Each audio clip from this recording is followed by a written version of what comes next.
Hello and welcome. My name is Remy. The following video is a deep dive on a classroom assessment technique called a background knowledge probe.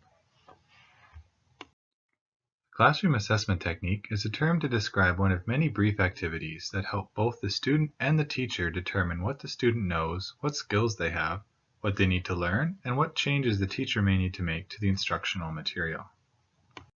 The background knowledge probe is a brief questionnaire to determine what familiarity students have with a subject.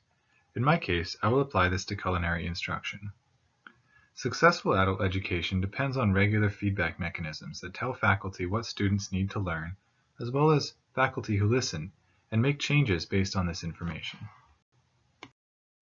Andragogy, the study of how students learn, has the following principles align with this technique.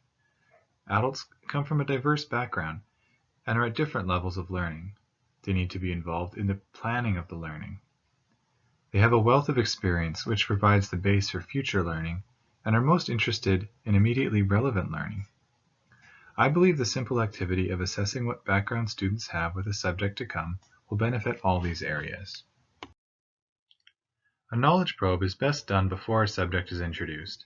However, it can also be used as a tool to check in on how learning has progressed. It can be presented in a variety of formats, such as online, mixed classroom, and pen and paper.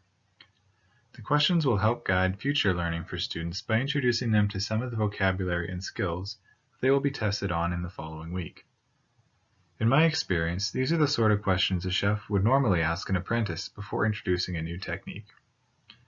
This type of assessment is great for declarative learning and checking in on familiarity with skills. Since in my example, chefs are expected to pass a multiple choice exam as well as a practical exam, the background knowledge probe is aligned with the expectations of this course.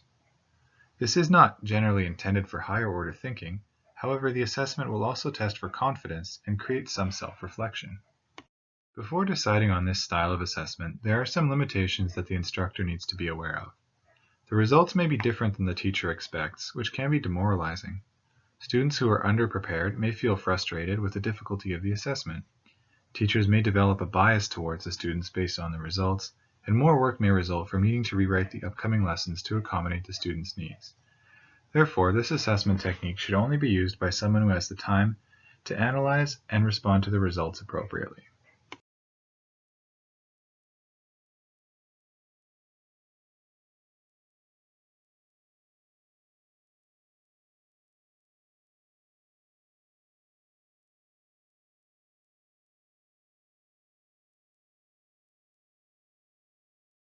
This is an excellent way to determine the most appropriate level to start instruction. The background knowledge probe helps students remember prior knowledge, and by doing so, students have somewhere to anchor their learning. The assessment is adaptable to different disciplines and can be given as a group activity as well. Finally, this is a short activity for the students and requires a medium amount of effort from the teacher. When determining content, consider what level the students should be at. Start with an easy question. Work up to questions that are more difficult. The questions should be a dozen or so multiple choice, a spectrum-style questionnaire, several short answer, or a few open-ended questions. If using written response, be sure to indicate to be concise and clear in the responses. Indicate that it is not for marks, that responses will also help shape the instruction. Avoid jargon or overly technical language, as this might confuse students, unless of course you are testing for vocabulary. Give feedback as soon as possible. Overall results can be used by students to see where they sit in relation to the average. This can be given the next day or at the end of class, time depending.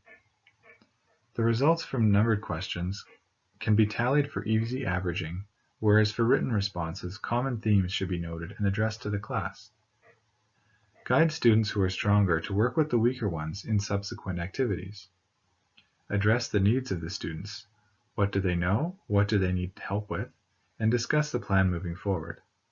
This helps the learners feel involved in the learning process and are more motivated to learn. For more information on this technique and many others, including step-by-step instructions, please check out the Patricia Academy content. There are videos and guides and the link is shown here on the bottom. Thank you for watching and happy learning!